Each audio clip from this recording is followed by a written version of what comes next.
tema de hoje é um tema até que eu já estava demorando um pouquinho para trazer aqui no canal, é a união estável.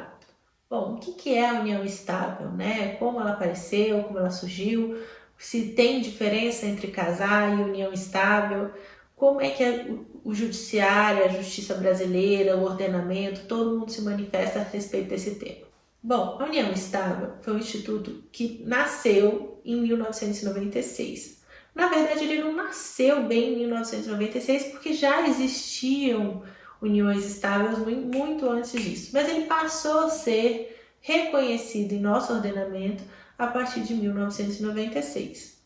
A união estável é uma união entre duas pessoas, duradoura, pública, com o intuito de formar família. Então, assim, simples, né? Na prática, muito igual ao casamento. Apesar de muitas pessoas acreditarem que a união estável e o casamento eram a mesma coisa, até 2017 existia uma grande diferença entre o companheiro e o cônjuge, principalmente na questão sucessória. Por quê? O cônjuge, quando ele não tem filhos, ele concorre somente com os ascendentes, ou seja, os pais daquele cônjuge que faleceu. Então, se você não tem filhos, metade dos bens seriam dos pais. Mas o companheiro, nessa situação, não tinha o benefício de concorrer só com os ascendentes. E ele acabava entrando numa discussão dentro de um inventário, concorrendo os bens com irmãos, com tios do falecido companheiro.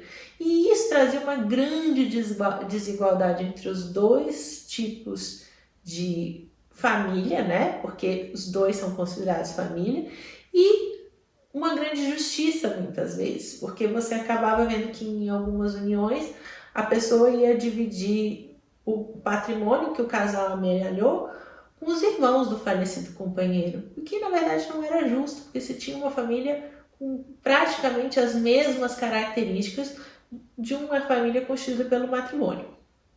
Mas quais são os requisitos para que se constitua uma união estável? Bom, primeiro a gente tem que falar que são duas pessoas, não importa se do mesmo sexo ou se de sexos diferentes, mas duas. Não existe poliamor no Brasil reconhecido ainda. Então, são duas pessoas e essa união tem que ser pública, as pessoas têm que saber que essas pessoas estão juntas, elas têm que ter uma comunhão de vidas financeiras, então assim, é uma questão de auxílio, os dois se auxiliam financeiramente, né? Então, às vezes, dependente no cartão de crédito, dependente no plano de saúde, dependente no clube, né? Naquele título que você tem do clube, que você vai todo final de semana, aí você bota o seu companheiro para ser seu dependente lá, né? E o intuito de formar família. Então, não é um namoro, é uma situação em que as partes elas só não se casaram, mas elas têm toda aquela formação de família. Então, isso é o que principalmente caracteriza a união estável. Mas essas características, elas não estão elas não estão listadas em lugar nenhum. Elas vão ser analisadas caso a caso, né?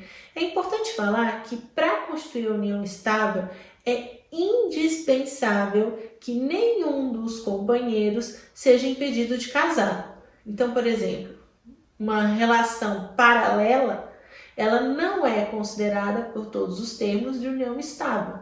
Apesar da gente, em alguns casos, que eu vou tratar em outros vídeos, a gente vê que elas têm reflexos jurídicos e pode trazer responsabilidades. Além desses requisitos, antigamente se acreditava que para configurar uma união estável era necessário 5 anos de convivência. Contudo, hoje esse prazo ele não existe mais.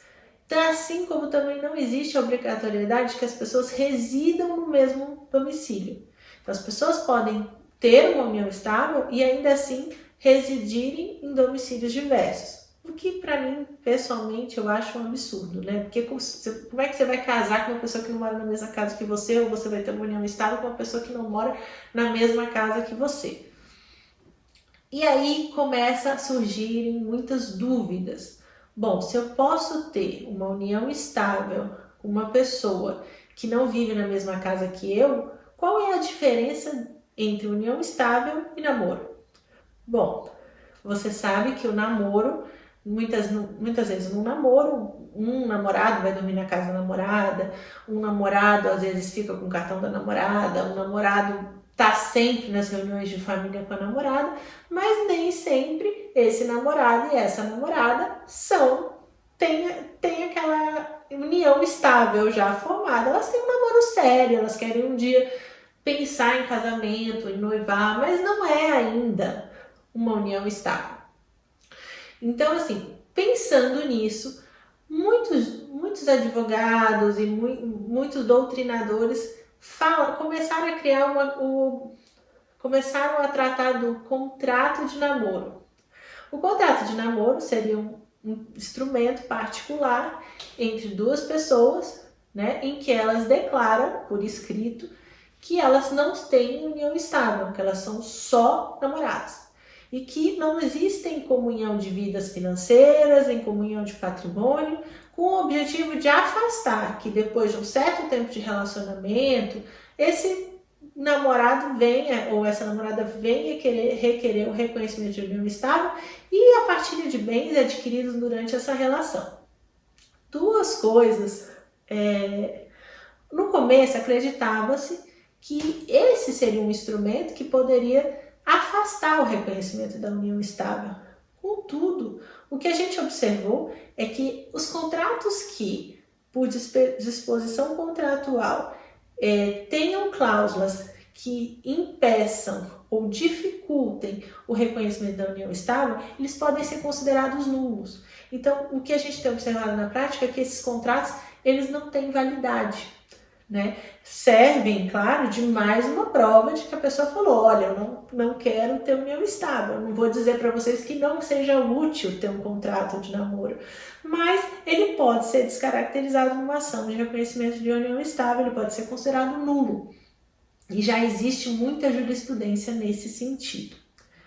Outra vantagem da união estável, assim, nesse ponto muito parecida com o casamento, é que é permitida tanto a averbação do registro civil, como em união estável, como também a alteração do nome, que é uma coisa que a gente, em regra, só tinha no casamento. Então, o cônjuge, o companheiro, pode escolher adotar o sobrenome do outro companheiro. Então, isso é uma mudança que traz significativa semelhança ao casamento. E também não tinha como ser diferente, né? Se a gente está falando de um instituto que as partes vão ter praticamente os mesmos direitos, né? Que são iguais em direitos e deveres, por que diferenciar na questão do nome? Então, sobre união estável, esse é o resumo geral. Se ficou alguma dúvida, já sabe. Deixa aqui no feed para eu poder responder, ou se inscreve lá, ou siga a gente no Instagram, né, que também tem o link aqui, e mandando as suas dúvidas, suas sugestões, a gente vai interagindo e eu vou criando novos vídeos aqui para poder deixar tudo esclarecido. E se você gostou desse vídeo, não esquece de curtir e se inscrever no canal, e até a próxima!